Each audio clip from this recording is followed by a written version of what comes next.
Hello, everyone. This is Waleed Al Hamdan from CX Snacks. Again, I'm so happy to have with me Mr. Mark to give us a great story, or mostly great stories in Disney's transition and one of the mission which everyone knows, which is Mission Magic. Mark, thank you again for giving us the time. Excite us as usual. Hope to hear from you good news. Please do. Yeah. Thank you, Waleed. I'm very excited to be here, and I really appreciate this opportunity to share some of these stories.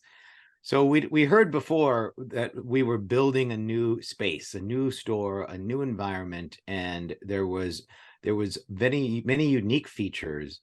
And one of the experiences are great. You can build them in, but it really takes people and individuals to really deliver those experiences. And so one of the things that we recognized was, in order to really bring this environment to life, we really needed to have the right personnel, the right team members that were in there.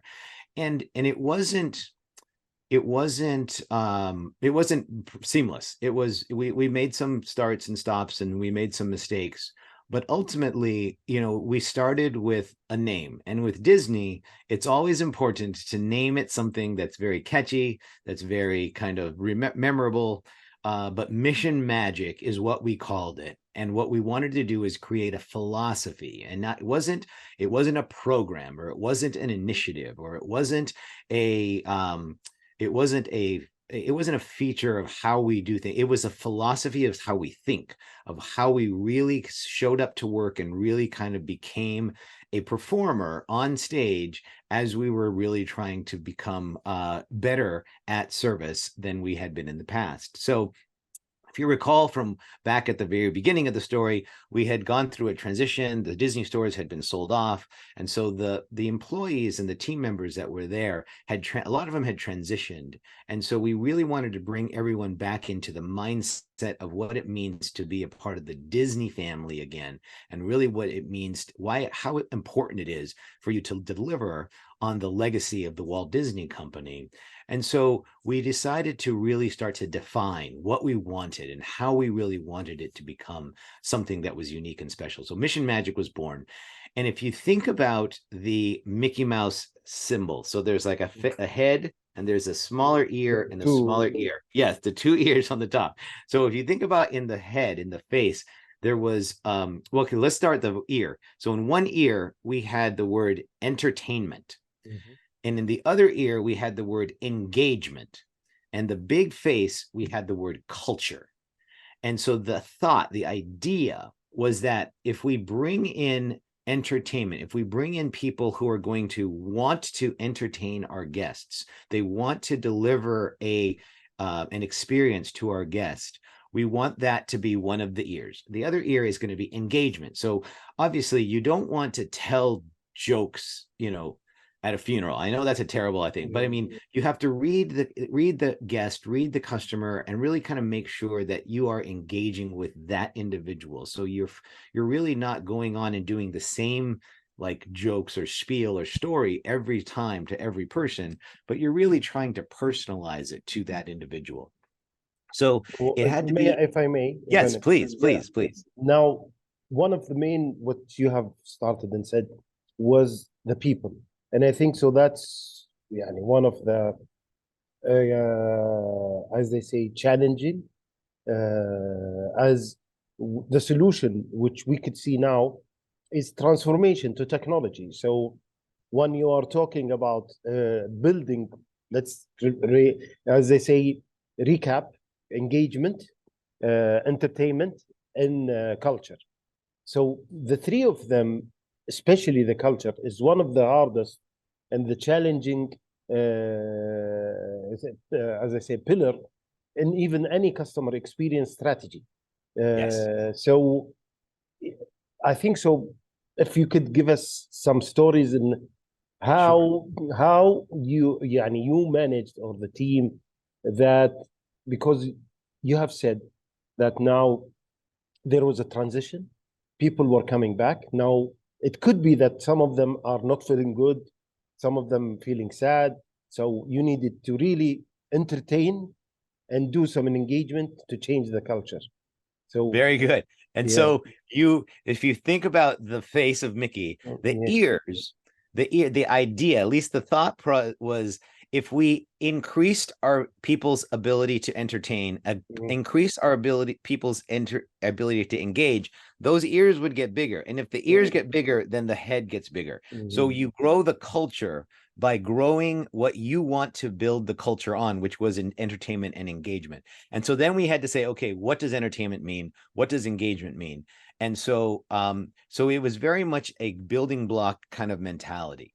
We really wanted to build this culture. We wanted to build it on the foundation of entertainment and engagement. So then we had to define, what is engagement? What does mission magic mean? And so we did a survey. We sent out messages to say to all the stores, and we had a little over 200 stores, and we said, give us a story of when you and your team did something special and unique and really made a difference in somebody's life.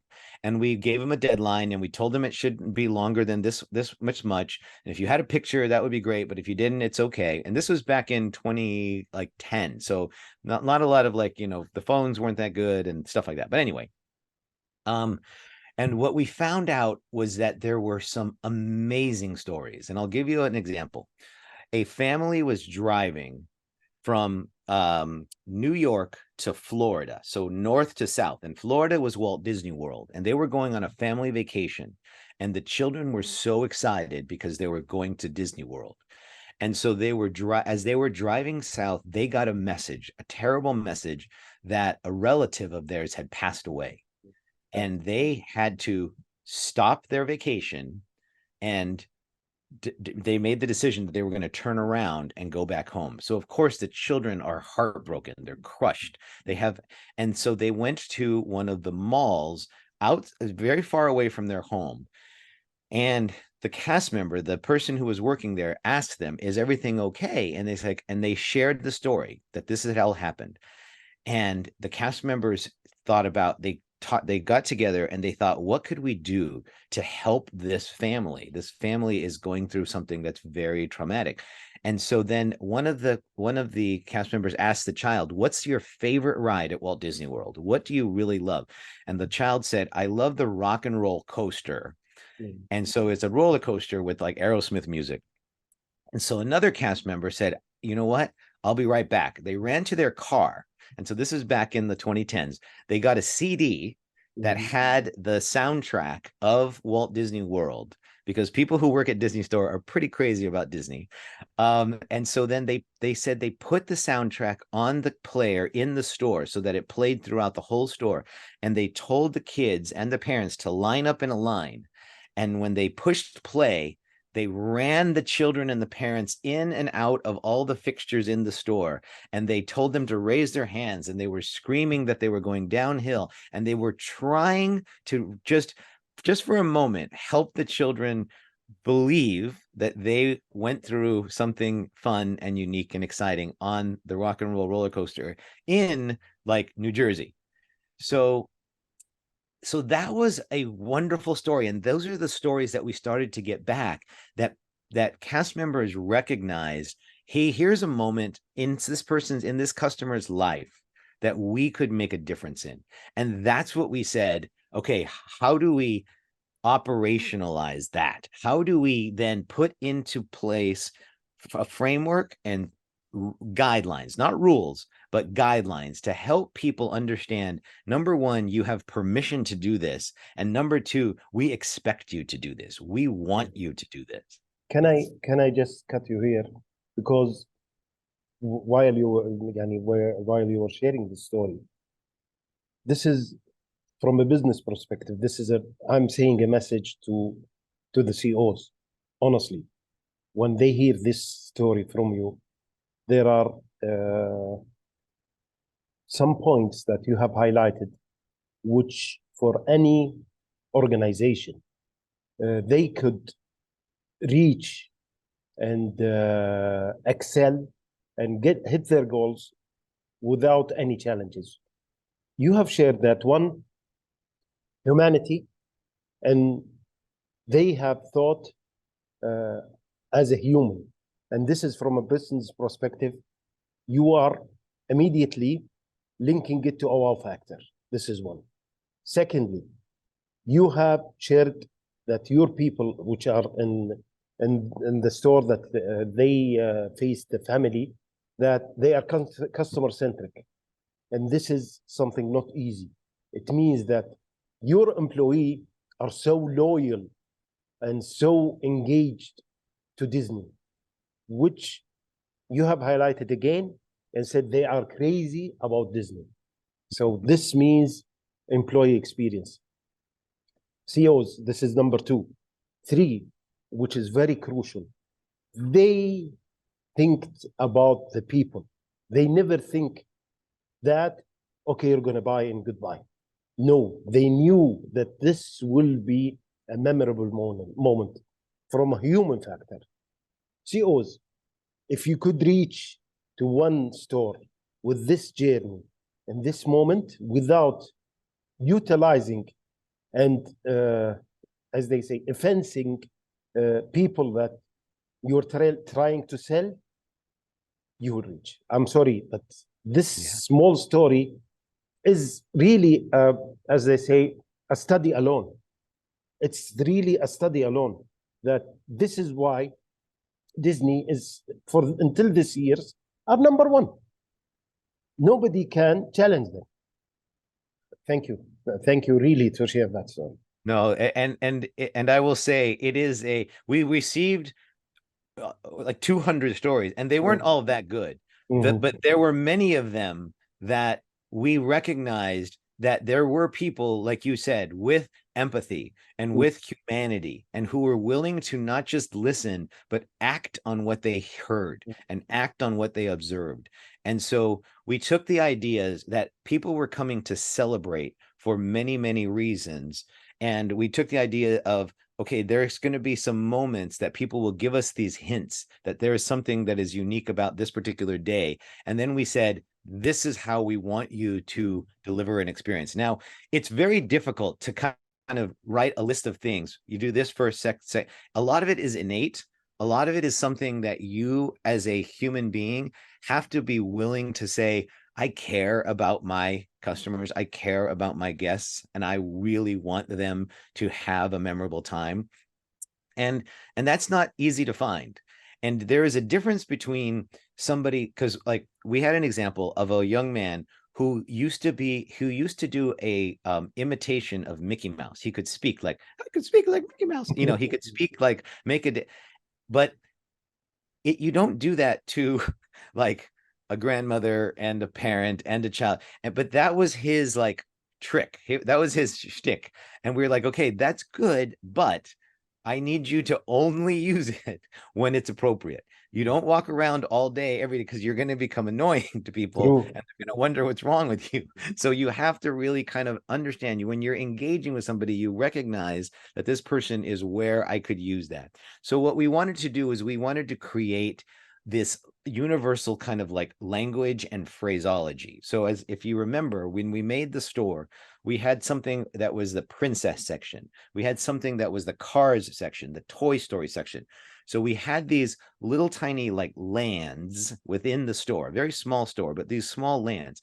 But when you approach somebody, so somebody's looking at a wall that has a lot of Cars merchandise, you would come in and say, welcome to Radiator Springs. If there was a race between Mater and Lightning McQueen, who do you think would win? So you ask a question to try and engage them in a conversation. But we had these certain phrases that we didn't make up. We asked people to share them with us. How do you approach somebody that really works? You know, what is it? What is your opening line? So it's never, may I help you? It's never, can I help you find something? You know, it's never a yes or no question. It's always an open-ended question, but you always want to try and engage them and help them to feel like they are in something special. Now, you might get somebody to kind of roll their eyes. It's like, no, go away. Don't bother me. And it's like, fine. Okay, no problem. I'm right over here. You let me know if I can help you with anything. And then, by the way, these things are, you know, this is going on or on sale or something. You know, you give them something to kind of entice them. but we wanted to try and bring in these rules. Another rule that we brought in was for the children. So we learned this from Disneyland. When you approach a child or speak to a child, you always get down to their level so that you are looking at them in the eye. You're not making them look up to you. You're actually at their same level. So if they were in a stroller, the cast member had to crouch down.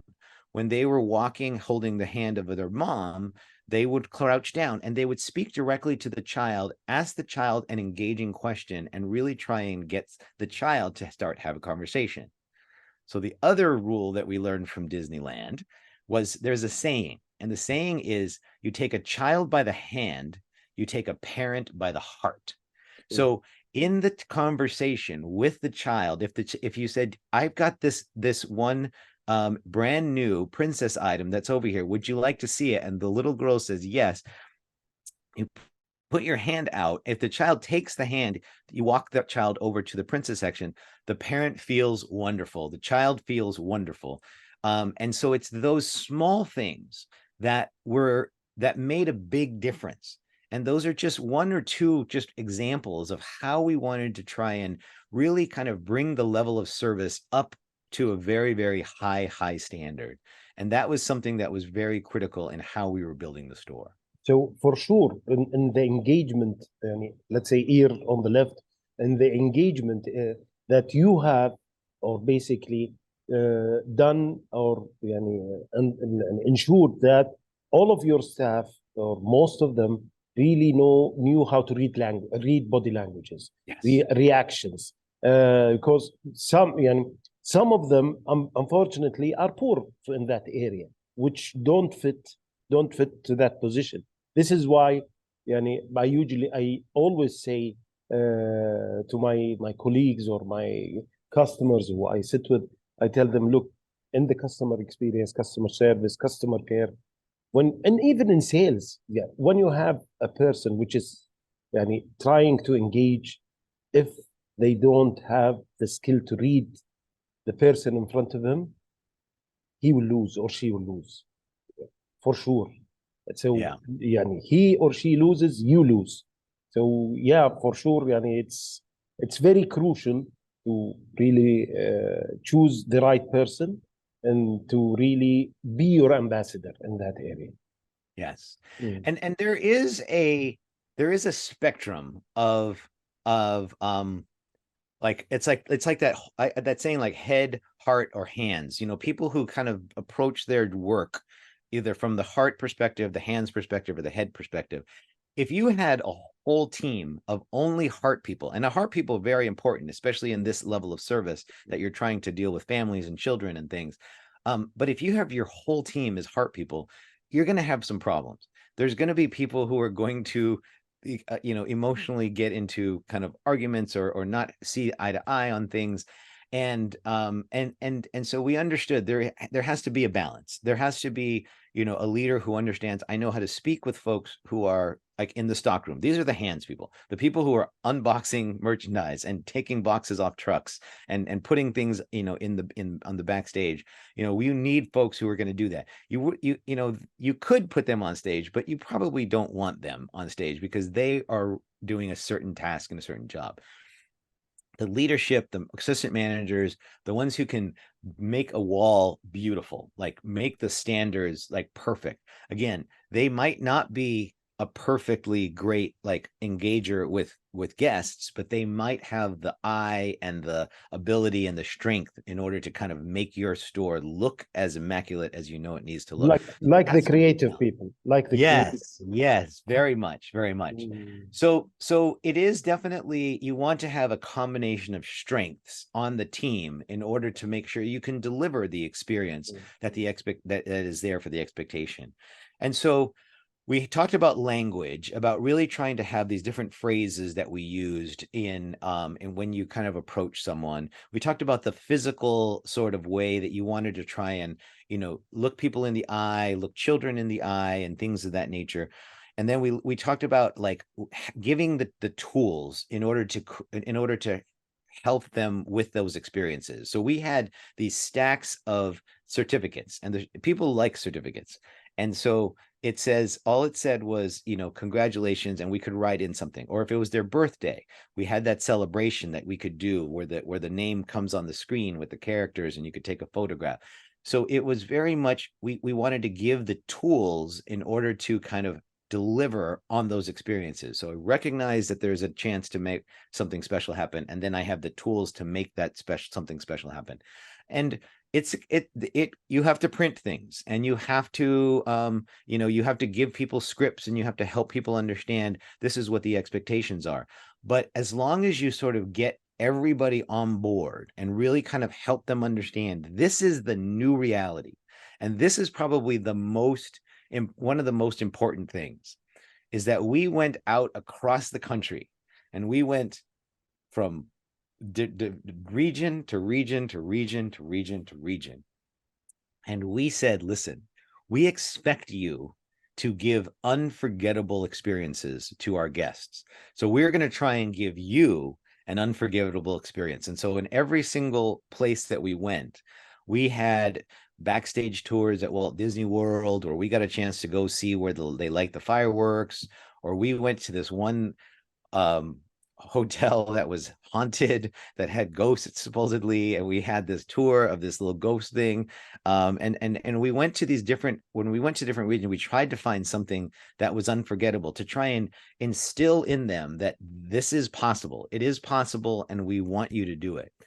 And then we did a learning map exercise, and this is we worked with a different company called Root, and Root came in and they drew a metaphor, a big, like, if you could imagine a map the size of a table, and on that metaphor were different images of the vision that we wanted to take the company in the future. And there were card exercises, and there were dialogues, and there were quizzes, and there were ways in which the team members would gather around a table, point to different parts of the map, and then we would direct them and have these little exercises. And that was not us just saying, listen, this is what you're going to do, and this is why you're going to do it. It was them saying to us, I see the power of delivering this experience. I understand why you're asking me to do this. I will go back and teach my teams that we need to do this. And that was the transformative sort of moment when we really started to get into the hearts and minds of our team members, to really help them understand this is possible and this is why it's important. Great. Yeah. So let's cut. Yep. So what do you think? I think so. This is for this session. Will be great. If you want us to take it to a next session, the same thing. We have talked now about engagement. We could talk later on about the culture and the entertainment.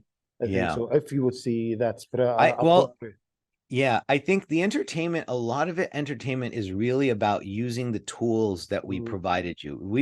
We had events, we had a lot of things that we did inside the stores. I think that there's pluses and minuses. We had some that were very popular and some that were not very popular. And so we spent a lot of money kind of getting to that understanding of, is it like once a week, twice a week, 3 times a week, once a month, twice a month? And so we did these things where, you know, and it wasn't